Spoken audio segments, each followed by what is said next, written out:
This is the mop-up for September 16th, 2023. Thank you for joining me. I'm David Feldman. Donald Trump seems to have the Republican nomination all locked up unless something crazy happens, like we have a criminal justice system in America and he has to go to prison. But it looks like he's going to get the nomination, at least this morning. There's a lot of talk about who he's going to pick as his running mate, and it's not premature. Now, former Vice President Mike Pence has been very, very disloyal to Trump, so it's unlikely Trump will ask Mike Pence to come back for the sequel. Trump is looking for a vice president who supports the team, shares his same conservative values, but most importantly, doesn't take it personally when Trump decides it's time for you to be hanged by the mob. Last weekend, Trump was in South Dakota, where he picked up an endorsement from the Republican governor of that state, Kristi Noem. She shares Trump's values. She's a Christian who loves guns and sent her own National Guard down to Texas to keep the migrants out, just like Jesus would want her to. And she's the mother of 600 kids, maybe, I don't know, 5, I don't know. She's got a lot of kids who can count. And she has an adoring husband who loves her. Here he is cutting a campaign ad for his wife when she was running for re-election. She loves people, she loves God, she loves her family, and that drives every decision she makes. She epitomizes what a South Dakotan is. Kristi Noem for governor. Well, what a husband, what a marriage. So Kristi Noem is on the short list to join Team Trump as his number 2. And word is that Kristi Noem has been thoroughly vetted by Trump's old campaign manager, Corey Lewandowski. You remember Corey Lewandowski. Back in 2016, he was arrested by police in Jupiter, Florida, for physically assaulting a female reporter from Breitbart News. You remember Corey. He was Trump's very first campaign manager. And Trump is still relying on Corey, especially up in New Hampshire. That's where Corey Lewandowski is from. And Corey apparently loves Kristi Noem. In fact, he loves her so much, according to the Daily Mail, he's been carrying on a years-long affair with the South Dakota governor. But that makes no sense because they're both married and both are all about the sanctity of marriage. So, I mean, they don't want gay people to marry because they're all about the sanctity of marriage. I don't know what that has to do with the sanctity of marriage, but I know they think marriage is sacred. So I don't believe the Daily Mail. I don't believe that Corey Lewandowski, a married man, is sleeping with Kristi Noem, a married woman. I just don't believe this. And it cannot possibly be the same Corey Lewandowski who we've all come to love. Let me read you some headlines about Corey Lewandowski, and you tell me if this sounds like the same Corey Lewandowski who the Daily Mail says is carrying on an extramarital affair with the married governor of South Dakota. Does this sound familiar? Corey Lewandowski, Donald Trump's campaign manager, is charged with battery. That's from the New York Times. Singer Joey Villa says she wants justice to be served in sexual assault allegation against Corey Lewandowski. That's not the same Corey Lewandowski, is it? Or this one that was from ABC News. This one from Politico. Lewandowski cast out a Trump operation after allegation of unwanted sexual advances. This isn't the same Corey Lewandowski. This headline from Politico, Trump donor says Corey Lewandowski made unwanted sexual advances. That cannot be the same Corey Lewandowski. I refuse to believe that he's having an affair with the governor of South Dakota. This is Lauren Boebert's mugshot. She's a Colorado congresswoman, and this is a mugshot from one of her 4 or 5 arrests that we know of. We also know that her husband, she's still married, her husband Jason, he was arrested and spent a few nights in jail after exposing his genitalia to 2 underage girls inside a bowling alley, and the congresswoman was there to see that. And this is a headline from Business Insider. Lauren Boebert's son called 9/11 to report abuse last year. That's, one of Congresswoman Lauren Boebert's sons called 9/11 to complain that his father was, quote, throwing him around the house. But then Congressman Boebert got on the phone with police, explained that she's a United States Congresswoman, and that phone call kind of disappeared into the ether. Well, we reported earlier this week that Lauren Boebert was thrown out of a Denver, Colorado theater during a performance of the musical Beetlejuice. She was thrown out for being disruptive. She was accused of vaping during the performance, singing along, making out with her date, vaping some more, videotaping the performance with her phone in direct violation of theater rules, and refusing to be quiet. Now, she admits to being thrown out. She says, however, she didn't vape. But here is surveillance video. There we go. This is intermission, and she's reaching in, and she's vaping. Here we go. Watch her vape. There we go. She lied. She said she wasn't vaping. Who vapes in a crowded theater before the end of intermission? And then during the show, the second half, the surveillance camera captures more of this. Well, that's her vaping some more. Let's watch her vape a little more. That's right. Or she's breathing fire. I can't tell. That's during intermission. And then the show starts up again. And watch the pregnant woman. This is behind her. This is a woman who's about 7 months pregnant. She's sick and tired of getting the vape smoke blown into her face. So she leans forward and asks, "Do you mind can you stop vaping?" And Lauren Boebert just turns her head and says no. So this is Lauren Boebert. There's a pregnant woman sitting behind her. The pregnant woman is asking the pro-life congresswoman to stop vaping. Reportedly, Lauren Boebert told the pregnant woman, "I don't care that you're pregnant." And the pregnant woman said, "Well, I don't want my fetus to breathe in your smoke." And Boebert said, "You're a sad and pathetic woman," and went back to vaping. While the man the congresswoman was with tried to calm things down during intermission, according to the pregnant woman, the man who was Lauren Boebert's state during intermission offered to buy the pregnant woman a cocktail. "I'm sorry, pregnant woman, for the congresswoman's secondhand smoke. May I treat you to some fetal alcohol syndrome?" Yes, Lauren Boebert, besides being a devout Christian who opposes same-sex marriage, as well as the teaching of sex education in our public schools, as I mentioned earlier this week, she's become a grandmother at the age of 36 this year because her 17-year-old imbecile of a son impregnated his girlfriend the same way Lauren got impregnated in high school by Jason Boebert, who she's still married to. She's still married. The divorce, unlike Marjorie Taylor Greene's divorce, has still not gone through. But you wouldn't know it by looking at how the man she was with next to her kept pawing away at her during the performance. Now, I'm sorry you have to see this, but we're going to go big on this. This is Lauren Boebert's date, and it's from surveillance video, and the play is going on. It's Beetlejuice, and he obviously has OCD because he's can't remember where he put his car keys, and everyone's trying to enjoy the musical, and he's fidgeting, patting himself down, patting Lauren Boebert down, trying to find his car keys. Why else would he be patting her down this way if he weren't looking for his car keys? They're not married, by the way, and this is how they behave in public, like chimpanzees. Anyway, Russell Brand is a genius. I know that because he says the word Kierkegaard with a British accent. He's also a lefty because he has long hair and he curses a lot, so I know he's a lefty.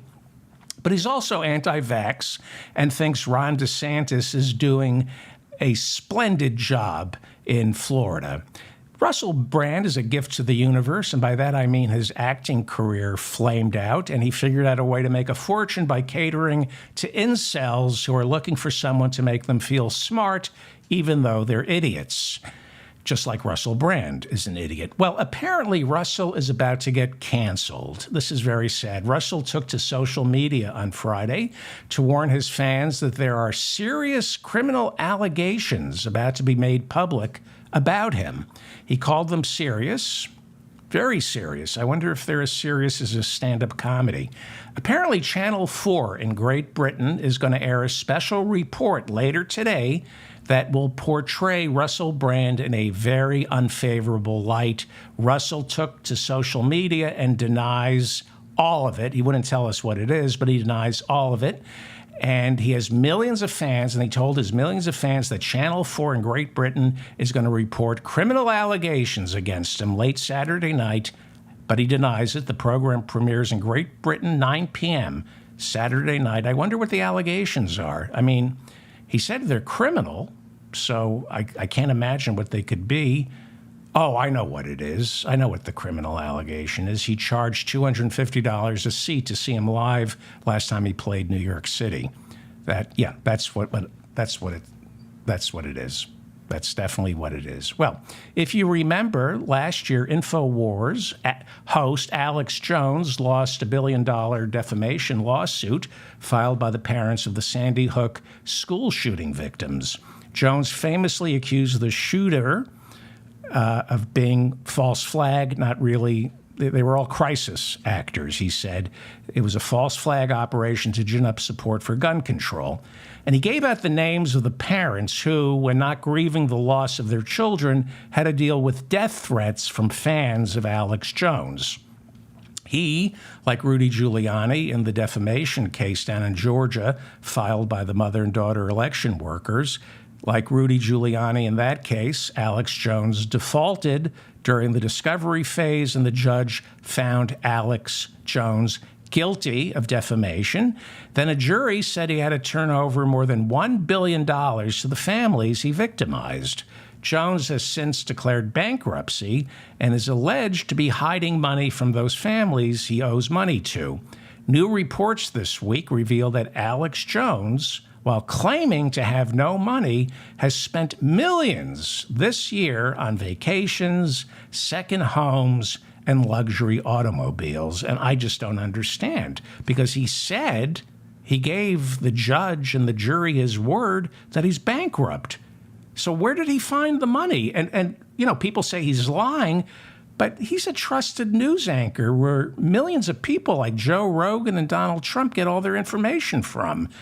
Why would he lie? He's not a liar. That makes no sense to me. Candace Owens is a black conservative who showed up to a Paris fashion show with Kanye West last year wearing an All Lives Matter T-shirts. She likes to beat up on black people because there's a lot of money to be made if you're black and you lecture your own people. On Friday, Candace Owens' YouTube channel was suspended after she refused to tone down her hate speech geared towards the LGBTQ community. In the past year, Owens has called homosexuality a sin, a perversion, and said that the LGBTQ community is destroying Western civilization. This is interesting. She's black, and she beats up on black people. She's a woman, and she beats up on women by opposing reproductive rights.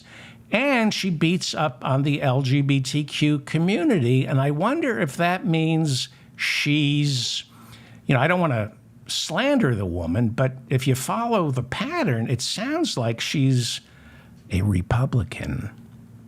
Graham Elwood, the comedian and podcaster, as well as Jen Dees from Courage News, report that Jimmy Dore took thousands of dollars from Peter Allard, a Canadian billionaire, in exchange for using the Jimmy Dore Show as a platform to spread misinformation about COVID.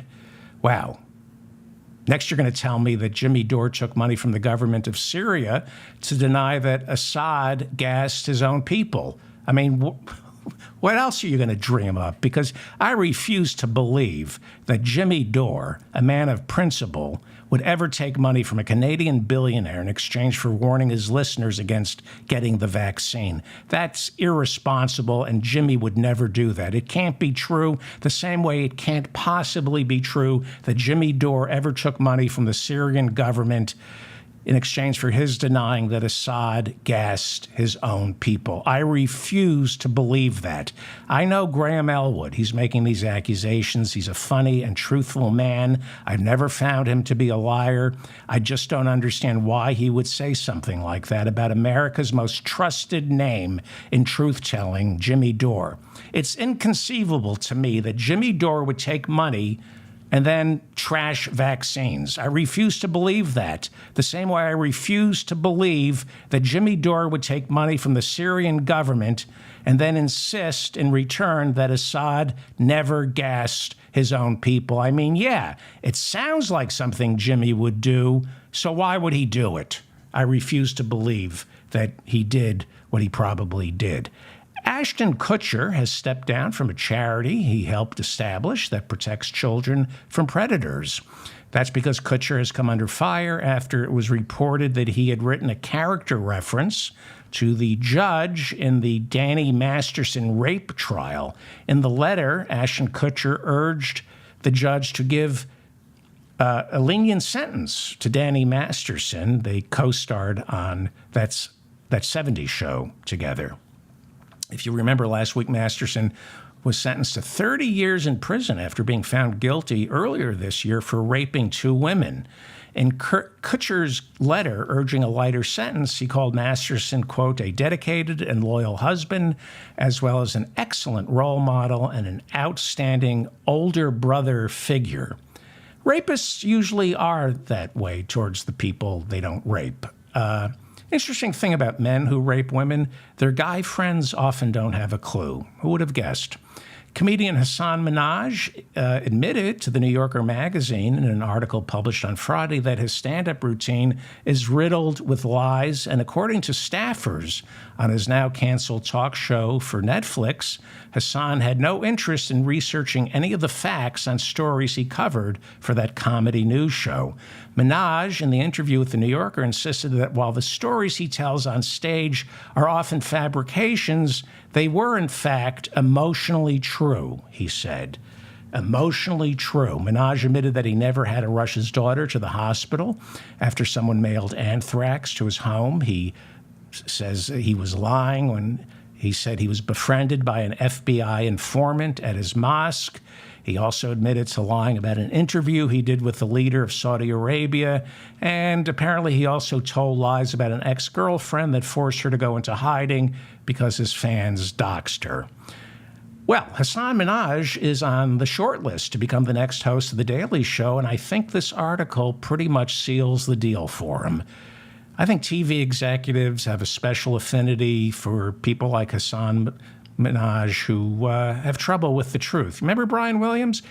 You know, liars make other liars feel human. So I'm pretty sure this will get him The Daily Show because they're just lies. They're just lies. Everybody lies. I mean, I don't lie, but, you know, if you want to succeed, you got to lie. Joe Biden lies. I love the guy. I don't love him, but I'm voting for him. He lies. He just got caught telling another lie. Here he is in Maryland yesterday lying about his teaching career, a teaching career, it turns out, was completely non-existent. Democracy is at stake, folks. Our democracy is under attack, and we got to fight for it. I taught at the University of Pennsylvania for 4 years, and I used to teach political theory. And folks, we always hear every generation has to fight for democracy. And I found myself, it's automatic. We didn't have to believe it. But we do. We do. He didn't teach at the University of Pennsylvania. He never taught. But as Hasan Minhaj says, it's an emotional truth. Does anyone really care that Joe Biden didn't get arrested trying to see Mandela in South Africa? It's emotionally fulfilling to hear him tell that story. Biden's lies about fighting segregation in the 1960s, they're emotionally true. He didn't fight for desegregation in the 60s, but it's a nice gesture to lie about that. It's emotionally fulfilling. He's saying, basically, I wish I did what Bernie Sanders did in the 60s, but I lacked the character. The lie is aspirational. Who cares if it's true? It's what's in the man's heart. That's all that matters. And I learned that from Buzz Aldrin on Apollo 11 when the two of us became the first men to walk on the moon.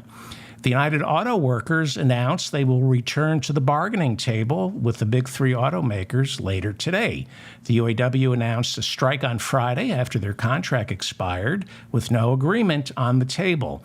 The United Auto Workers has targeted all three car companies, but only picked 3 plants, trying to avoid a complete work stoppage that could end up draining their nearly $750 million strike fund that pays workers $500 a week during a walkout.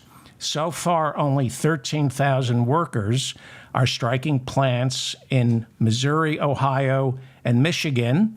The UAW's strike last time lasted 40 days, and it was, I believe, in 2019. President Biden has gotten an endorsement from every major union in America except the United Auto Workers. Shawn Fain is the head of the UAW, and he's withholding his endorsement, but has said 4 more years of Donald Trump would be catastrophic. Here is President Biden Friday morning supporting the UAW strikers.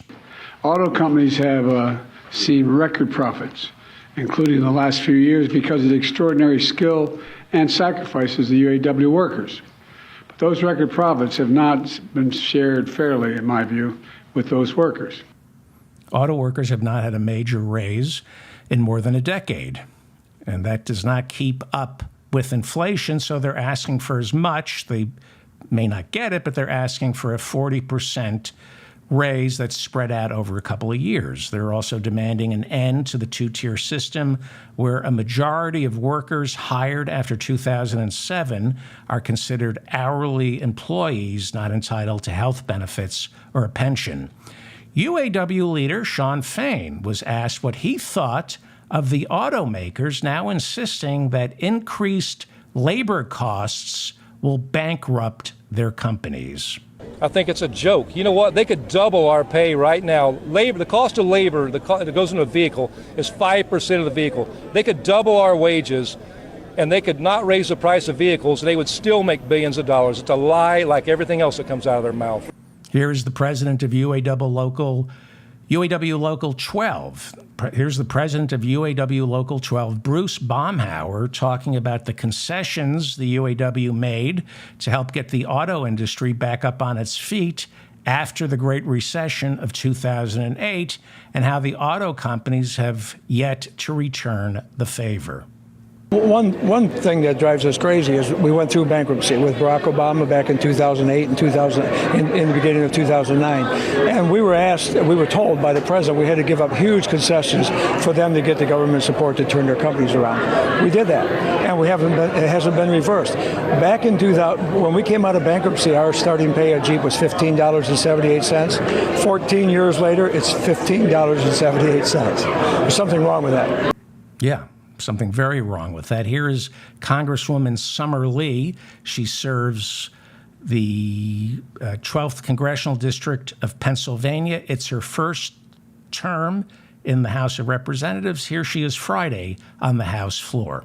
In 2022, Ford's CEO raked in $21 million, Chrysler's made $24 million, and GM's made $29 million. Right now, the maximum pay for Big Three UAW workers is $66,000. You can't even see the line because that's how little they're paid in comparison to their corporate bosses.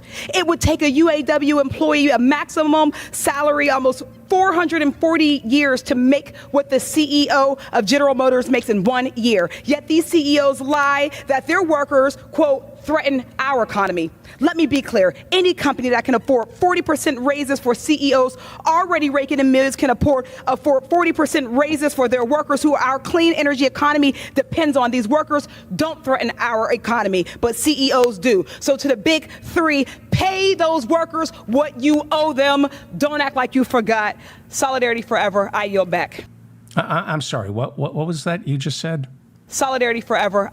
Wow, never hear that from a Democratic member of Congress unless it's Bernie, who Friday evening, Senator Bernie Sanders addressed the United Auto Workers at a rally in Detroit. Imagine had he been elected president. Try to imagine a president addressing a rally, a UAW rally. This is what the revolution would have looked like. Here is Senator Bernie Sanders, who should have been president, speaking at a UAW rally in Detroit Friday night. Let's be clear that what the UAW is fighting for is not radical. In the first half of 2023, the big three automakers made $21 billion in profits in 6 months, up 80% from the same time period last year. In other words, they're doing pretty good. Meanwhile, while the CEOs and stockholders in the automobile industry made out like bandits, the workers who build the vehicles, you, are earning totally inadequate wages and over the last several decades have fallen further and further behind. All of you know that there was once a time when a union job in the automobile industry was the gold standard for the working class in America. Brothers and sisters, the CEOs of General Motors, Ford, and Stellantis, and their major stockholders on Wall Street have got to understand they cannot have it all. We refuse to live in an oligarchy. We refuse to accept a society in which so few have so much and so many have so little. Brothers and sisters, enough is enough. Let us stand together to end corporate greed. Let us stand together to rebuild the disappearing middle class. Let us create an economy that works for all, not just the 1%. And let us all, every American in every state in this country, stand with the UAW. Thank you very much. He should have been president in 2020. He was leading in 2020. He was going to get the Democratic nomination, and then Clinton, Obama, Clyburn in South Carolina panicked and gave it to the guy I'm voting for, Joe Biden. Let's listen to Joe Biden. Let's compare and contrast. This is Joe Biden supporting the UAW. Auto companies have seen record profits, including in the last few years, because of the extraordinary skill and sacrifices of the UAW workers. But those record profits have not been shared fairly, in my view, with those workers. And Bernie's older than that. I'm voting for Joe Biden, okay? But that gives you an indication of what the revolution would have looked like. You would have had a president, Bernie Sanders, who got up and out of the Oval Office and marched with the people, and it would have been a peaceful revolution of the workers, which is what we need. Well, when Obama first took office, the American government bailed out General Motors. It cost us, the taxpayers, $12 billion, but we owned, for a brief moment, we owned General Motors. But we didn't nationalize the company the way other countries would have. We should have, but we didn't. Barack Obama said when he was president, and he was bailing out GM, he says, I don't want to run an auto company. But that was disingenuous because you don't have to run the auto company if you nationalize it. Instead of running the company, you just become a majority stakeholder. The same way Warren Buffett doesn't run Chevron. St. Buffett is the largest shareholder in Chevron, but he doesn't run Chevron. He's just a majority stakeholder and has more of a say than anybody else on the direction of Chevron, which is killing indigenous tribes people in the Amazon. That's their business model. Warren Buffett, Saint Warren Buffett. That's how you nationalize companies. We have to have a conversation in this country about how to nationalize industry. When we bail out a company like General Motors, we own it. Not all of it. We just become the majority shareholders. That's that hybrid system between capitalism and socialism. This is what happens in Germany. It used to happen in Great Britain. A company fails, you take tax dollars to save jobs, not corporate salaries, to save jobs, and the government gets stock in return. We should be nationalizing these effing airlines and the government should own half of these airlines every time we bail them out. We don't run them. We're just majority shareholders. Well, we bailed out GM, cost us $12 billion. They returned.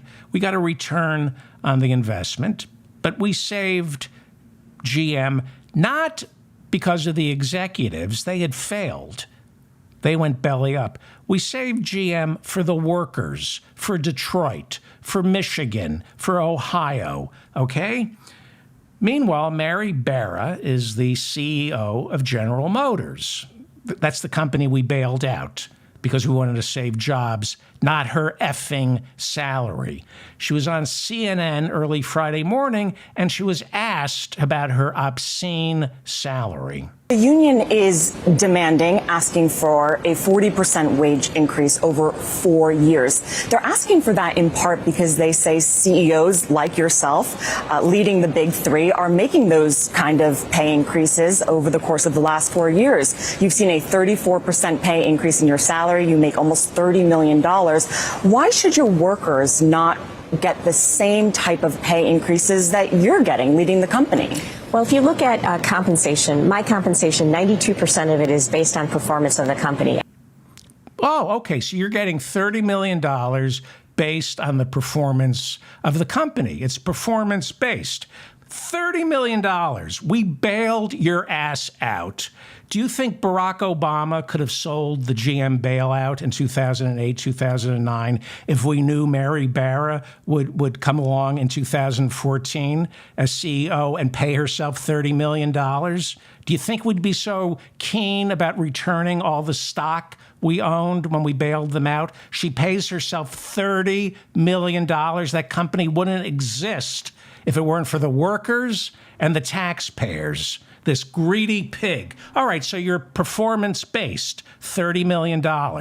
Well, here's something that nobody ever does. Let's talk about your effing performance, shall we? Mary Barra, CEO of GM, who makes $30 million based on her performance. You took over January 15th, 2014. Okay, you've been there about 9 years. When you took over, GM stock sold for $30 a share on January 15th, 2014, when Mary Barra took over. The stock was selling at $30 a share. She gets $1 million for each dollar a share, apparently. It was $30 million. She gets $30 million a year. It's performance-based. So I'm going to assume GM stock must be what, $60, $100 a share? I mean, I know the stock market in the past 9 years has at least doubled. So I would assume if we're paying Mary Barra $30 million based on her performance, the stock has to have gone from at least $30 a share to $60, $70 a share just to keep up with the market. It's $33.95 a share. It's gone up $3 since it's not keeping up with inflation. Okay? So it's performance-based, she says. Why does she get away with this? Because nobody understands finance, stocks, or corporations. These people are incompetent, and they get to where they are because they have sharp elbows, they're greedy, And like Hasan Minhaj and Joe Biden and Donald Trump, liars. You want to make it? Lie. But here's the truth about GM stock, okay? This is the truth. Friday, GM stock closed at $33.95. And in the past 5 years, it's down 3.88%. 3.88%. I know that the stock market is up. I know that, hasn't the stock market nearly doubled in the past 5 years? And they're paying Mary Barra $30 million, she claims, a year because it's performance-based? Tell me, does the performance have to be a flop? Is that they pay you to bomb? $33.95. And if you look at the chart, it peaked out. I mean, she did get it up to about $60 a share in 2021 when the government was just giving everybody money, right? The Paycheck Protection Program and all that kind of stuff. So the stock market soared in 2021 because of all the government subsidies. But it's just been progressively going down, down, down, back to where it was when she first took over. Its dividend, it pays 1%.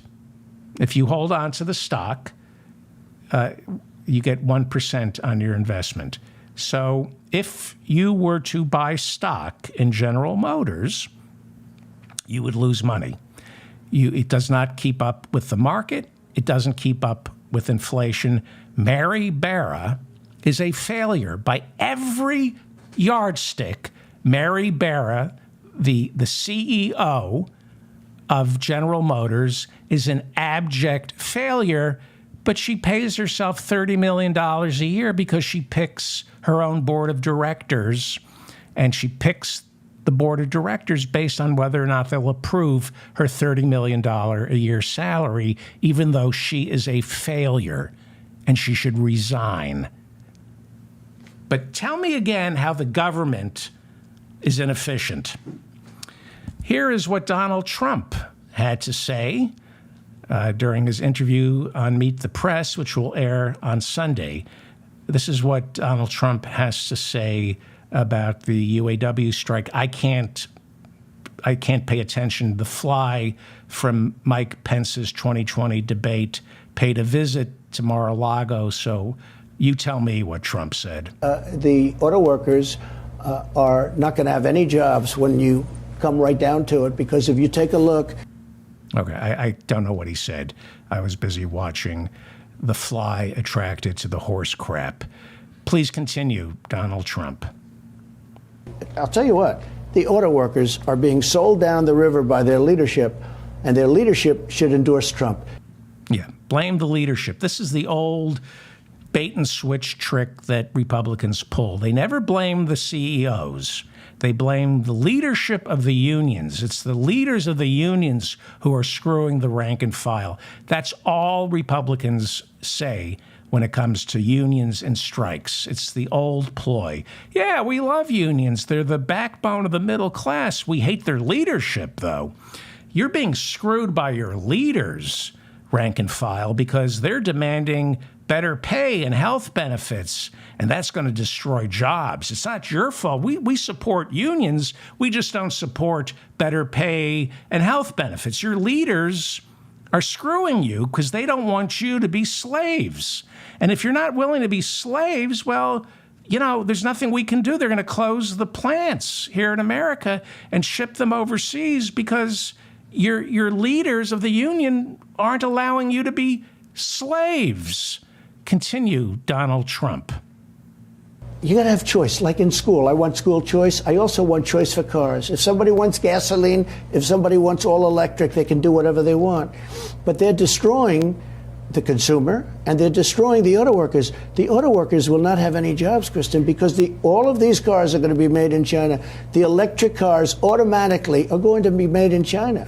Automatically, the electric cars are going to be made in China. Automatically. There's nothing we as a government or I as a president can do to stop American cars from getting made in China, said the man who boasts of the tariffs he placed on China. There's nothing, electric cars automatically are going to be made in China. And as your future president, there's nothing I can do to prevent that. I'm powerless. And, if you switch off away from fossil fuels, there's nothing we can do. All the electric cars will be made in China, and then the auto workers will have no jobs. There's nothing we can do to stop that. We're a powerless country. We can't do anything to protect consumers or workers or the auto companies. We're going to have to wave the white flag of defeat when it comes to electric cars. Here, China, take over our economy. Because, why? Because he likes fossil fuel money. He wants consumers to have a choice. That's the other thing that Republicans, it's all about choice, except when it comes to abortion. He wants consumers to have a choice between electric cars and cars that run on gas, because choice is good. I choose a planet that's inhabitable. You choose one that's completely destroyed. It's a choice. You make a choice. I make a choice. This is the Republican Lieutenant Governor of North Carolina, Mark Robinson. He's running for governor, and he might win because he's a Republican and he's black. And who doesn't love a black Republican? I mean, other than black people. Here is Republican Mark Robinson talking common sense about electric cars this week at the Faith and Freedom Gala. There's people running around here talking about electric cars and oil and all of this foolishness. Don't realize something. They don't realize something. God blessed us with that oil for a reason. Yeah, God blessed us with this oil for a reason. Well, late Friday evening, how can you argue with that? Late Friday evening, Special Counsel Jack Smith filed a motion with the Washington, D.C. judge overseeing Donald Trump's election interference trial, requesting a gag order to stop Trump from making statements that look like they're contaminating the jury pool. In a motion filed with Judge Tanya Chutkin, Special Counsel Jack Smith warned that Trump was spreading misinformation as well as intimidating potential witnesses. Trump, of course, called a gag order, a potential gag order, an infringement on his First Amendment rights. I don't know. I mean, is Jack Smith overreacting? You tell me. Is Trump trying to contaminate the jury pool when he refers to Special Counsel Jack Smith like this? These are Democrat fascists. Or this? Horrible people, fascists, Marxists, sick people. See, here's the problem. If this were any other defendant, he'd be put in jail. He'd be told to shut up. You do realize you're not allowed to trash the judge in your case, the prosecutor in your case when you're on trial. You do know that, Donald Trump, don't you? I know this. I don't even know that. Oh, okay. Well, the problem is if Donald Trump refuses to obey a gag order, the judge issues a gag order, tells him to be quiet, and he doesn't shut up.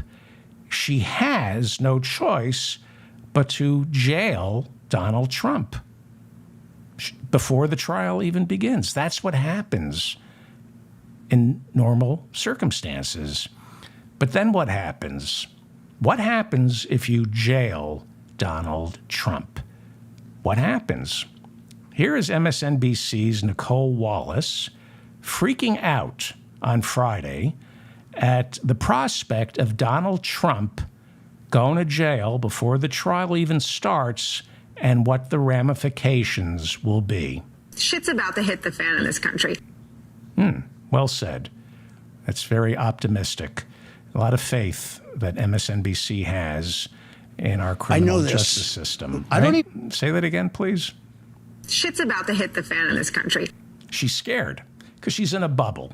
So all she sees is the alarmists talking because she works for MSNBC.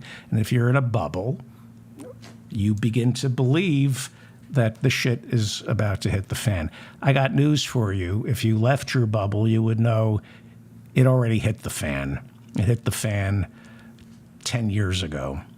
I'm not so sure Trump supporters are as dangerous as Nicole Wallace over at MSNBC fears they might be. But I do know Fox News is starting to get a little freaked out as well. There was an anti-migrant rally in New York City on Friday. Congressman Jerry Nadler spoke. You couldn't hear him over the taunts. AOC showed up. She spoke. You could barely hear her over the taunts and the threats being made from the anti-migrants.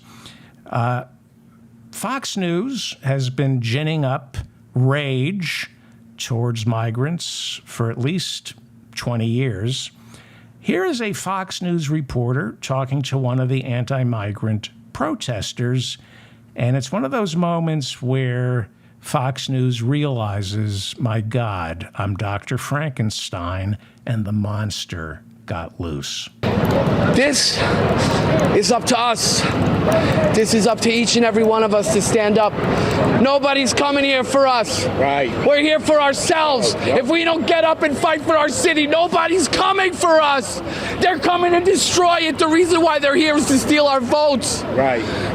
We're not going to be able to live. They're stealing our votes, our kids' future, my birthright, our United States, this great city that I refuse to leave. Do you understand? Nobody's coming for us. These elected officials aren't even elected. They're using absentee ballots. They're being selected. Okay, so far he's doing the Lord's work on Fox News, but then it starts getting ugly and Fox News freaks out. What did you think that AOC, when she came out and other members of Congress and they had this press conference, what did you think about their comments? They will never be allowed to walk down the streets again. Yes. They have destroyed our city, and New York, especially Queens, is woken up. Let's pull away from this. You see the anger among some on the streets of New York City. Yes, you see the anger of the people on the streets of New York City. We have no idea where that anger comes from. Nicole Wallace? Shit's about to hit the fan in this country. Nah, the shit isn't about to hit the fan. It hit the fan. Actually, 10 years ago, it hit the fan. Look, January 6th was real. That's when it hit the fan. And the Black Lives Matter protests, it didn't really hit the fan.